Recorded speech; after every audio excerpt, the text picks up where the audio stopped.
बिस्मिल्लाहिर्रहमानिर्रहीम। बोलते कालम के साथ मैं आमिर रज़ा खान। और आधी रात का वक्त था जब वाइट हाउस में डोनाल्ड ट्रंप के बेडरूम का फ़ोन और हॉटलाइन जो है वो बजती है। हड़बड़ा के उठते हैं क्योंकि कुछ देर पहले ही डोनाल्ड ट्रंप जो हैं उनको बताया गया था, ब्रीफ किया गया था कि पाकिस्तान इंडिया की जो कशीदगी है उस किस नौइयत की है और दोनों किस किस्म के हथियार इस्तेमाल कर रहे हैं।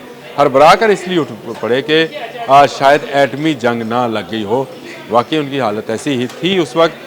और जो बताया जा रहा है कि ये आने वाली कॉल ना इंडिया को पाकिस्तान से बचाने के लिए थी, ना पाकिस्तान को इंडिया से बचाने के लिए थी, बल्कि ये कॉल उनको इसराइल बचाने के लिए की गई थी। जिसके बाद ये वाइट हाउस मुतहरक हुआ और उसने आहिस्ता आहिस्ता हालात पर काबू पाना शुरू किया ताकि दोनों तरफ की कशीदगी कम हो। ये हुआ क्या था, जो ज़राए हैं वो इसके हवाले से एक ऐसी कहानी जो अनटोल्ड है बयान करते हैं, जो मैंने कहा मैं आप तक ज़रूर पहुंचाऊं। और ये क्या था कि बुश को अचानक से, जो एक दिन पहले ये कह रहे थे कि हमारा इससे तल्लक नहीं है, दोनों मुल्क हज़ारों सालों से आपस में इसी तरह से लड़ रहे हैं, यानी उनका ख्याल था बुत परस्त और तौहीद परस्त जो हैं ये आपस में हज़ारों साल से नंबरदज़मा है, तो ये आपस में लड़ते रहें।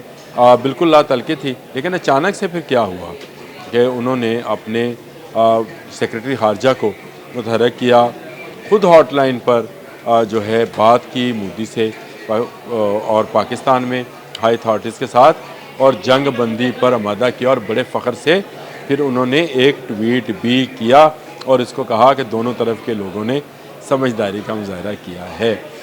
ये जो कहानी है कि हुआ क्या था, तो जनाब हुआ ये कि 9 और 10 की दरमियानी शब में जब ये मामला बहुत ज़्यादा गर्म होना शुरू हुए और ऐसे लग रहा था कि जैसे एटमी जंग हो जाएगी, एक मीटिंग होती है हमारे अस्करी लोगों की, और ये बड़ी अहम मीटिंग थी जिसमें मुख्तलिफ़ हिकमत अमलियों पर आप जिसको कह लें या मुख्तलिफ़ चीज़ों पर गौर किया जा रहा था। वहीं पर यह बात भी कर दी गई जो कि मेरा अपना ज़ाती ख्याल है कि जानबूझकर की गई इस मामले की सनसनीखेज़ी को बढ़ाने के लिए, और इसको खुद से ही लीक किया गया। ज़राए ने भी यही कहा कि जी खुद से ऐसी बात हुई कोई नहीं थी।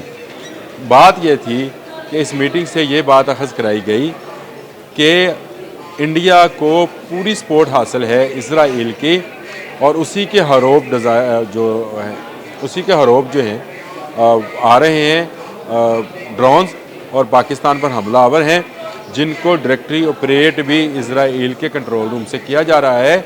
इसलिए पाकिस्तान अपने दिफा में इसराइल पर हमला करने का हक रखता है। ये वो बात थी जो कि हॉटलाइन बजाती है और डोनाल्ड ट्रंप को बेड से सोए हुए को उठाती है, और फिर डोनाल्ड ट्रंप जो हैं मुतहरक हो जाते हैं। उस वक्त तक अल्लाह अकबर की सदाएँ गूंज चुकी थी, जो मिसाइल्स थे वो चल चुके थे।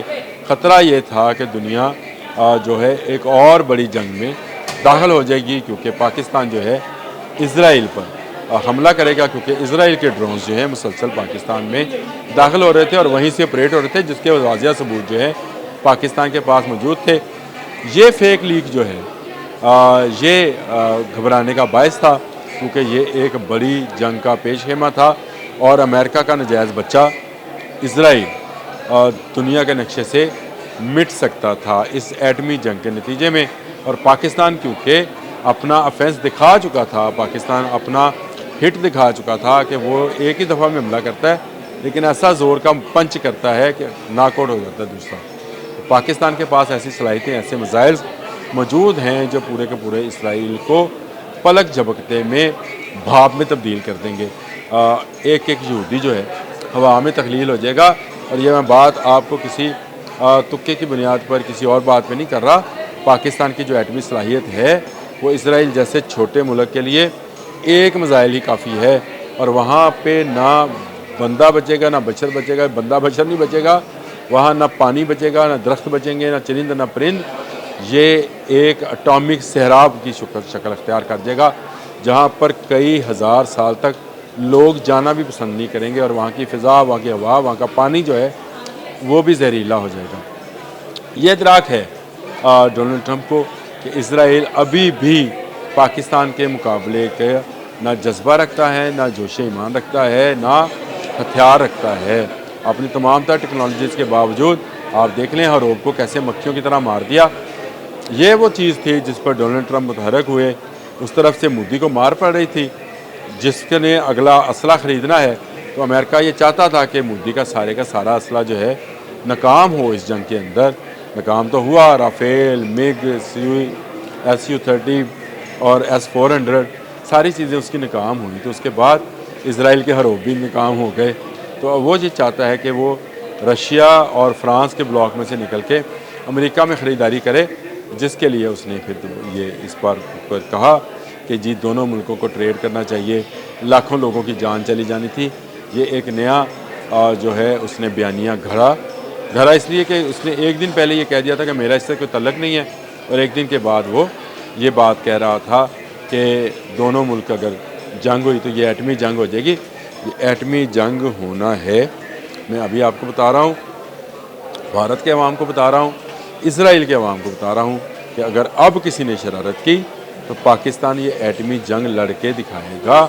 اور ڈونلڈ ٹرمپ کی وہ جو لوگ اس وقت تعریفیں کر رہے ہیں اور خود بھی اپنی پیٹھ بار بار، چاہے وہ عرب میں گئے، چاہے قطر گئے، کہیں بھی گئے، انہوں نے اپنی پیٹھ ضرور تھپتھپائی کہ میں نے پاکستان انڈیا کو کہا اور میں نے مارکو روبیو کو کہا کہ دونوں کو ڈنر پہ بلا لو۔ اصل میں وہ اسرائیل کو پاکستان کے ہاتھوں بچانا چاہتا ہے، لیکن کب تک؟ جب تک پاکستان چاہے گا اس وقت تک اسرائیل ہوگا۔ اگر اسرائیل نے اب کوئی شرارت کی اور اب اس طرح سے اپنا اسلحہ جو ہے آپریٹ کرایا اپنے ملک کے اندر سے، تو پاکستان اپنے دفاع میں ہر وہ ہتھیار استعمال کرے گا جس کی وہ صلاحیت رکھتا ہے۔ اب تک کے لیے اتنا ہی۔